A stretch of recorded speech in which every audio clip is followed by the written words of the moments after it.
So, a little more on mourning. Now that I've processed where it went, the things that we mourn in divorce, separation, in romantic relationships. We're mourning, obviously, the imaginings that we had, what it would become, where it would go, who we would be in the relationship. When parents are separated from children, the children could be mourning the image of the parent stepping up, coming in, being a hero, being what everybody else wants, just so everything will be okay. Maybe the parent's idea of being a hero is different than the child's, and the child is gonna, or the parent is gonna mourn the idealistic picture that they had of themselves and their child. Like for me, I just imagined what it would be like to have all my children self empowered and gathered together in one room. What a beautiful sight that would be. So we have to let go of those things.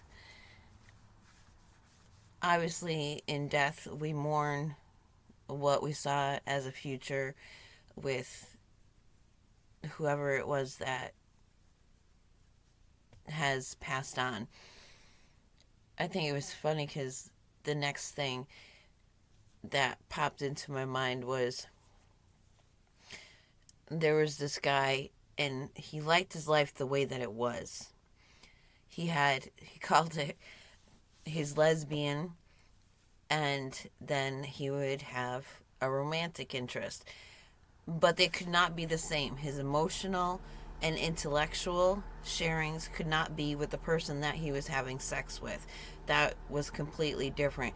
And he'd be passionately controlling of his sexual partner and more like a child with his emotional partner.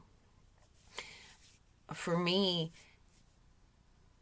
I can't separate the two. I have to have the emotional intimacy along with the physical intimacy, and separating all those was an interim thing. You know, if I couldn't have the whole package, then I had my debonair dude, the one that I could dance with.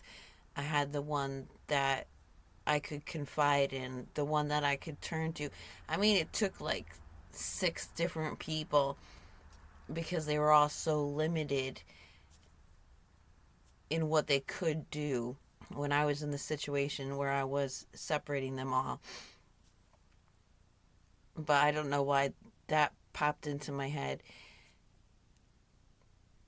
because it's like here one person is choosing and will keep intentionally that separation, and then someone like me who doesn't want that separation might settle for that in the interim, which I just gave it all up. I unless the whole package comes along, I really don't care about any of it. I have my good friends.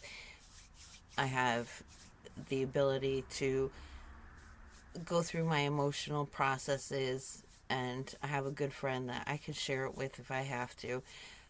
But all in all, I'm just waiting to settle for, if it ever comes, the one that can be both the emotional and physical connection at the same time.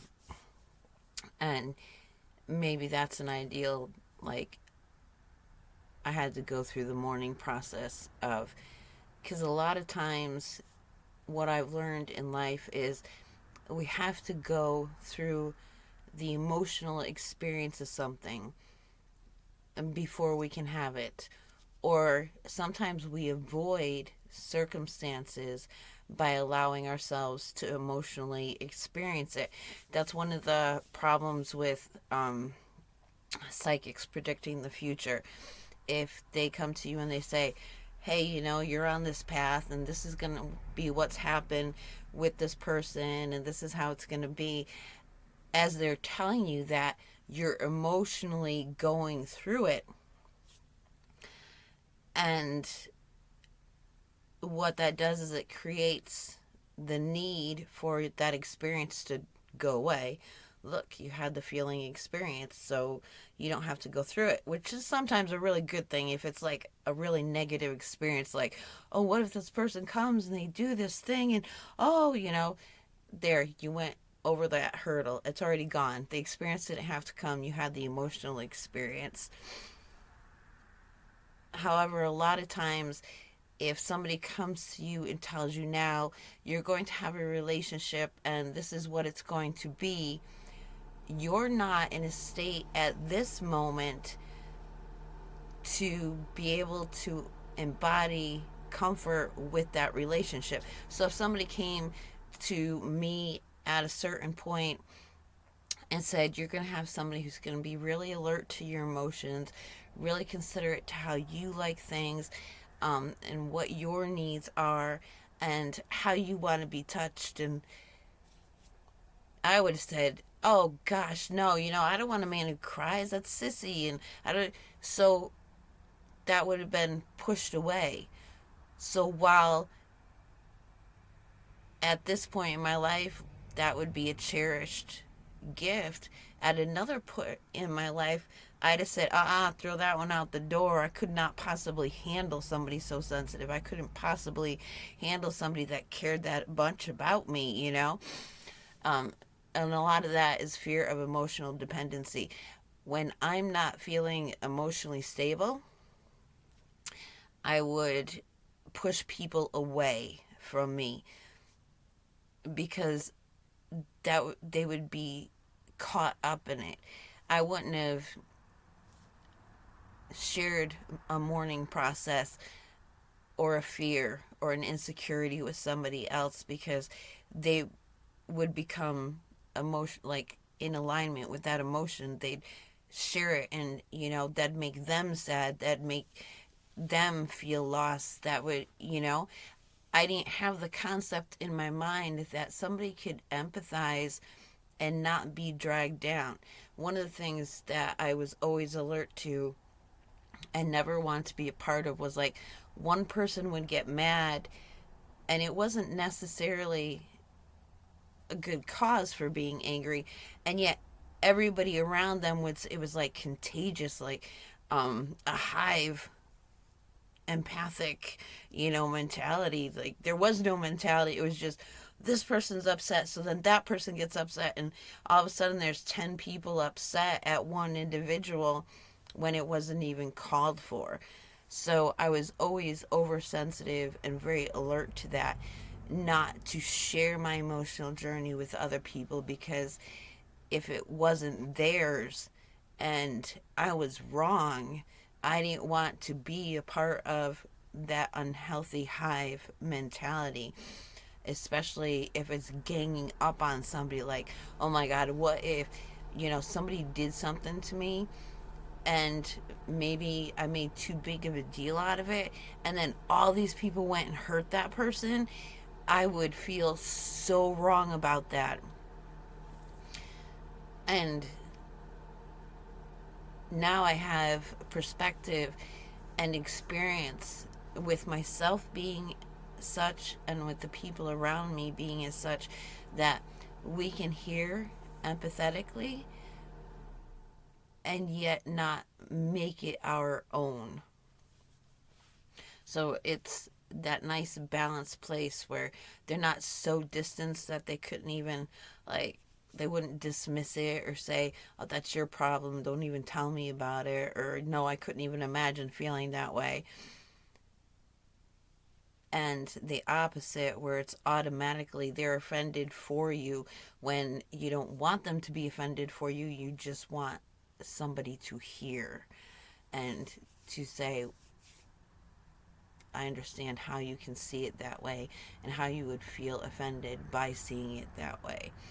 And sometimes it's even helpful if that person, can give another perspective, like, but could you see it this way instead? And that often makes the experience an acceptable one. Like, Sometimes it really is in the packaging, it really is how we present things, and people say, accuse other people of being fickle minded. I haven't been accused of it, but I could see wherein it lies, that that could be what I would be perceived at if I was sticking to myself. In other words, so I'll say no to something, and then I'm moved along out of those circumstances, but then the same thing is offered but in a different energy, and I accept it because it's the same action, the same experience, but presented differently from a different perspective. That makes it feel okay. And sometimes something has to be presented and the immediate answer is no, but then we let it sink in, and we ourselves can start to see the experience. That's why when somebody says no, I accept the no. And if they come back later and say, hey, I thought about it and I think it's okay, I understand that that happens. They've allowed more about the circumstance, more potentials. They've seen more, imagined more could come from it than what they initially thought. So it doesn't make somebody fickle. It's okay to change your mind, to change your beliefs, to turn your no into a yes or your yes into a no. But that doesn't mean every yes is a potential no and every no is a potential yes. You just have to accept the answer and let it go. Give it breathing room for people. There you go. That's that train of consciousness right there. The things that we mourn with the people that normally in relationships they'll project hate at one another instead, like blame one another, that what they wanted out of it, what they foresaw that possibly becoming, but they never shared that picture with that person. Or part of the picture was really good, but the other part of the picture, for example, somebody, I was selling my soda and snacks, that was great. Somebody else says, you could do it over here. The tourists, they're slower, they stop and they walk more in this area. Come do it over here. But it would have been somebody's, like, what they pictured for me, what they imagined for me was great. It was perfect. But what they imagined for themselves with me was absolutely wrong. I mean, it would just, there was no emotional intimacy. They didn't know how to share emotions, how to allow that somebody else would have emotions similar to theirs. And so many people, they've felt like they've done wrong so often that they they're basically at toxic levels of feeling like they've done something wrong and bad, that just saying please don't do that, I don't like it, is it's too far, it's too much, they can't take it, that's another wrong they've done, and they will kill you for it because they cannot bear being told that they're wrong again, when you're not telling them that they're wrong, just you're not comfortable with doing things a certain way. So there's just people out there who don't, they're just so overloaded with feeling bad about themselves that they can't even, there's no potential for a relationship. There's no potential whatsoever for compassionate understanding. The only thing that they know how to embody and to experience emotionally is that they're wrong. And the things that they feel they do right or they say are right, they feel like they're lying because they just have so much, there's something wrong with me in their perception of themselves and in their emotional experience. And that was why it was so important to me, especially with my children, that self-love come first. We are the answer to a prayer. Somebody's deepest desire was that somebody like me, somebody like you, would exist in this world. You're the answer to a prayer. But you can't be that answer if you're hating yourself, you're resenting yourself. And we separate parts of ourselves. I'll accept my intellectual self, but my emotional self I will resent, and I will hate, and I will kill, and I will repress, and I will twist.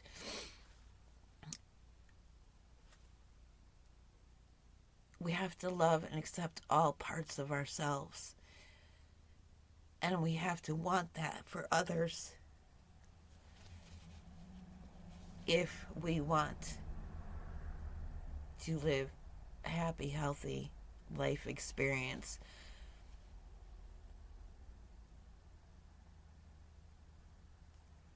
And that means being emotionally authentic. Letting ourselves cry, letting our noses run, letting it out, even when it isn't any fun.